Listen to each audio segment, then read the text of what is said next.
10 jours.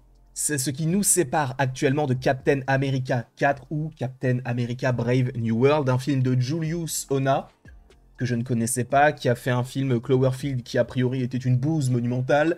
Donc je vous avoue que par rapport à ce qu'il peut nous proposer, j'ai des petites craintes. En plus, le film a subi énormément de changements. Serpent Society, finalement non, finalement oui, finalement non, finalement oui. Enfin, on ne compte même plus les changements qu'il y a eu au sein de ce film-là. Un film qui, pour le coup, eh bien, comportera un nouveau Captain America. Alors, si vous n'avez pas vu The Falcon and the Winter Soldier, je pense pas que ce soit très grave dans le sens où, à la fin d'Avengers Endgame, bon bah, le Faucon, anciennement, reçoit le bouclier de Steve Rogers, et donc il devient Captain America. The Falcon and the Winter Soldier sert à nourrir l'histoire des deux persos, donc Captain America aujourd'hui et le Soldat de l'Hiver, mais en vrai, tu peux regarder ce projet-là, je pense, sans avoir vu The Falcon and the Winter Soldier, même si je te le conseille très très très fortement. C'est ça aussi la force, entre guillemets, ou la faiblesse aussi des séries Disney, c'est qu'elles ne racontent tellement peu de choses qu'en vérité, si t'en sautes une, bon, ce n'est pas si grave. En fait, ça dépend du projet, parce que tu ne peux pas, par exemple, regarder Doctor Strange 2 sans avoir vu WandaVision, notamment par rapport à, on va dire, au développement de Wanda. Là, bon, le début de la série, c'est un peu la fin. Enfin, en tout cas, la fin d'Endgame, c'est un peu la fin de la série, dans le sens où il est Captain America. Donc bon, par rapport à ça, évidemment que ça ne change pas grand-chose. Mais on ne va pas parler de ce que cela pourrait avoir comme lien entre la série et le film. On va parler de mes attentes, parce qu'il est vrai que le film donc sort dans très très peu de temps. Et je me suis dit qu'il était peut-être temps justement de faire une petite update par rapport eh bien, à ce que j'espère voir. C'est vrai que quand ça a été annoncé, vous l'avez peut-être vécu avec nous, c'était lorsqu'on faisait encore les 100% Marvel avec Mathéo, et c'était durant l'after où il y avait notamment Momo, Anto, après je ne sais plus qu'il y avait d'autres, mais je sais que Anto était là, et, euh, et donc on l'avait appris via The Hollywood Reporter que Captain America, Sam Wilson, aurait un film à lui, juste durant l'after. Et c'était trop bien. D'ailleurs, je vous inviterai à aller voir l'after en question parce que c'était un moment Nutella, comme disent les jeunes. Personne ne dit ça aujourd'hui. Mais voilà, juste pour rappeler ce fait-là. Donc, ce que j'en attends, c'est un film semblable à ce qu'on avait du côté des films Captain America. Parce que même si c'est un autre personnage, je ne veux pas un changement de ton. C'est un film Captain America, restons sur la ligne éditoriale entre guillemets. Je ne veux pas que ce soit trop rigolo ou pour le coup trop sérieux. Il faut trouver le juste milieu qu'ont trouvé les frères Russo et le ou les réalisateurs du premier film, même si le premier Captain America je suis pas forcément fan, mais sachez qu'on les re-regardera et qu'on en fera la critique d'ici la semaine prochaine, puisque le film Captain America approche à très très grands pas. Mais donc, on a ce quatrième film-là, avec un nouveau réalisateur, avec un nouveau personnage, avec un antagoniste aussi qui est très particulier, puisque vous le voyez, son gros point rouge, le Red Hulk. Jamais de ma vie, je me serais dit que le Red Hulk soit l'antagoniste d'un film Captain America. Parce qu'en fait, là où aussi on peut se poser des questions, c'est...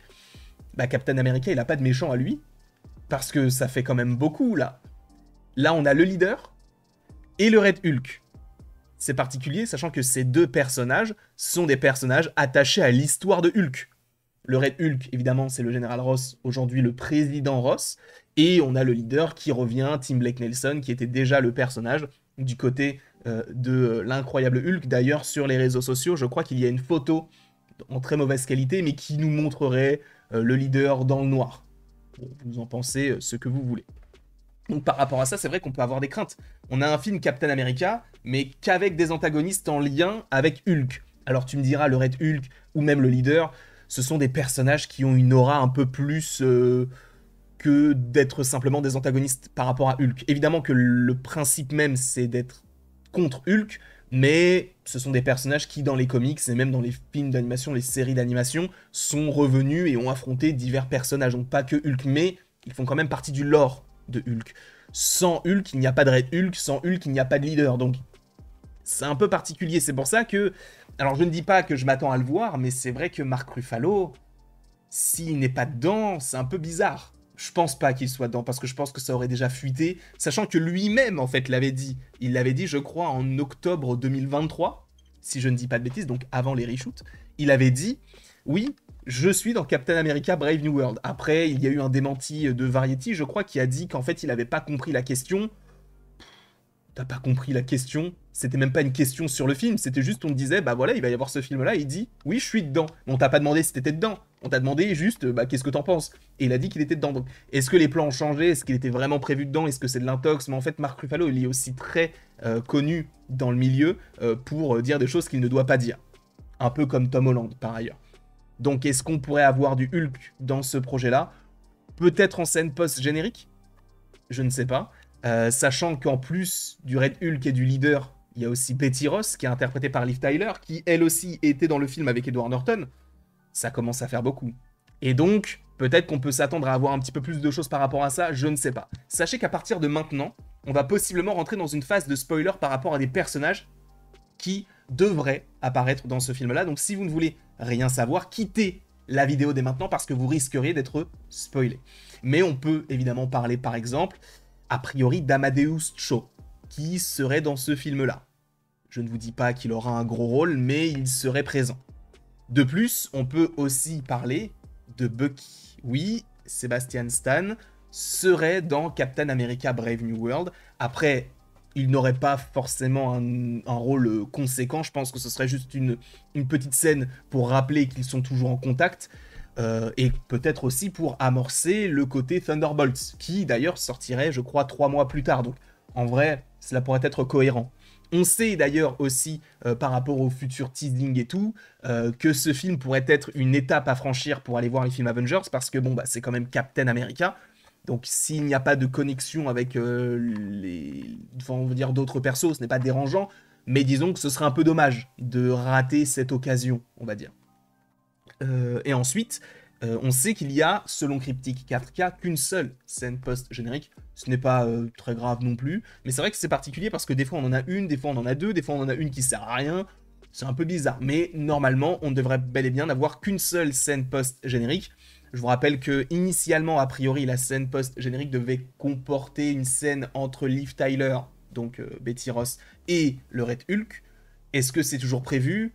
A priori, ça c'était dans l'ancienne version. Et donc, elle aurait changé. Est-ce que c'est toujours en lien avec le Red Hulk? Est-ce que c'est un teasing vers les Thunderbolts? Est-ce que c'est un teasing vers les Avengers? C'est vrai qu'il y avait même des rumeurs qui parlaient de Wong dans ce film-là. En vrai, je trouverais ça bizarre, mais en même temps, pas trop illogique non plus, parce que Wong, bah, il est déjà en contact avec d'autres Avengers, entre guillemets, puisqu'il est en contact lui-même avec Hulk et avec Captain Marvel, notamment par rapport à la scène post-générique de Shang-Chi. Et en plus de ça, bon, bah lui...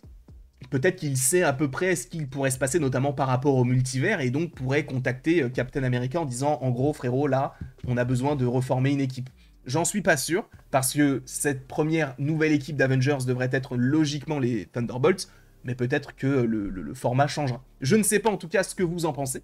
N'hésitez pas à me dire tout ça dans les commentaires. N'hésitez pas surtout à me donner vos attentes. Parce que je ne vais pas vous mentir, moi l'attente que j'ai, c'est le combat entre les deux. Qui d'ailleurs devrait être unique, dans le sens où il n'y en aurait pas deux, il n'y en aurait qu'un seul, qui serait logiquement à la fin du film. Est-ce que le Red Hulk finirait par mourir? Est-ce que il y aura un gros combat? Est-ce qu'il arrivera à faire face? Sachant que bon, bah, Sam Wilson, ce n'est que, entre guillemets, un humain, qui est quand même avec pas mal de gadgets, mais tout de même. Donc je ne sais pas ce que vous en pensez, n'hésitez pas donc à me le dire dans les commentaires, n'hésitez pas non plus à aimer, à partager et à vous abonner si ce n'est pas déjà le cas. Et après tout ceci, il ne me reste plus qu'à vous dire à la prochaine, pour la prochaine. Et encore une fois, merci beaucoup à vous d'avoir été présents, on se retrouve d'ici quelques temps pour de nouvelles vidéos, de nouvelles aventures, et d'ici là, passez une très belle journée.